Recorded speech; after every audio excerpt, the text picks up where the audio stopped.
अब बात करते हैं इस वक्त की एक और बड़ी खबर की, जो कि आ रही है देहरादून से। भीमलाल आर्य धरने पर बैठ गए हैं। बीजापुर अतिथि गृह के गेट के बाहर वो धरने पर बैठे हैं। अपनी और अपने क्षेत्र की उपेक्षा से नाराज हैं भीमलाल आर्य। इस वक्त की बड़ी खबर आपको बता रहे हैं, जो कि आ रही है देहरादून से।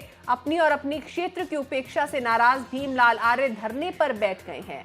इस वक्त की बड़ी खबर, बीजापुर अतिथि गृह के गेट के बाहर वो धरना दे रहे हैं। अपने और क्षेत्र की उपेक्षा से वो नाराज चल रहे हैं।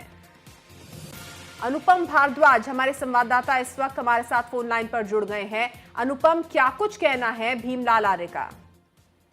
देखिए काफी 3 दिनों से लगातार उन्होंने पहले दर्जाधारी मंत्री का जो पद था वो छोड़ा। इससे पहले वो विधायक ही छोड़ चुके हैं। भीमलाल आर्य घंसाली से विधायक रह चुके हैं, भाजपा के विधायक थे। जब फ्लोर टेस्ट की बारी आई तो उस समय उन्होंने हरीश रावत सरकार को बहुमत देने के लिए अपनी विधायकी तक गंवानी पड़ी। व्हिप का उल्लंघन करने के लिए उनकी विधायकी चली जा चुकी थी।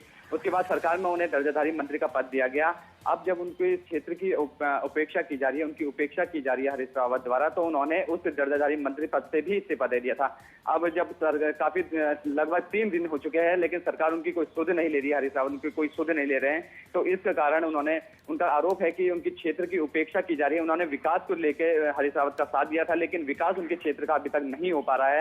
उनके क्षेत्र को पिछड़ा क्षेत्र घोषित करने की भी बात कही गई थी हरीश रावत द्वारा, लेकिन आज तक उसमें कोई कार्रवाई नहीं की गई, जिससे नाराज अब वो बीजापुर अतिथि गृह, जहाँ पे मुख्यमंत्री यहाँ पे रहते हैं, उनके गेट के बाहर बैठे हैं और धरने पे बैठ गए हैं अपने समर्थकों के साथ। जी, और भीमलाल आर्य क्या कुछ कह रहे हैं? कब तक उनका ये धरना प्रदर्शन जारी रहेगा और किस समय वो धरने पर बैठे? अनुपम, देखिए करीबन आधे घंटे पहले वो धरने पे अपने ज्यादा समर्थन है 2-4 समर्थकों के साथ गेट के सामने बैठ गए हैं, बीजापुर अतिथि गृह के सामने बैठे हैं। उनका कहना है कि जब तक मुख्यमंत्री उनके क्षेत्र के विकास की योजनाओं पे कुछ निर्णय नहीं लेते हैं, तब तक वो यहाँ पे धरने पे बैठे रहेंगे, क्योंकि मुख्यमंत्री डायरेक्ट उनसे इंटरेक्शन अभी तक नहीं हुआ है और बयानों के माध्यम से ही एक दूसरे से बात चल रही है, मीडिया के माध्यम से एक दूसरे से बात चल रही है। अब जब वो धरने पे बैठे हैं तो अब कुछ समय बाद जो मुख्यमंत्री का जो काफिला है वो यहाँ से निकलेगा, तो आशा है कि कुछ समय बाद मुख्यमंत्री से उनकी मुलाकात होगी और एक दूसरे के आमने सामने कुछ निर्णय हो सकेंगे। जी अनुपम, तो देखना ये होगा कि आगे क्या कुछ होता है इस पूरे मामले में, सरकार क्या रुख करती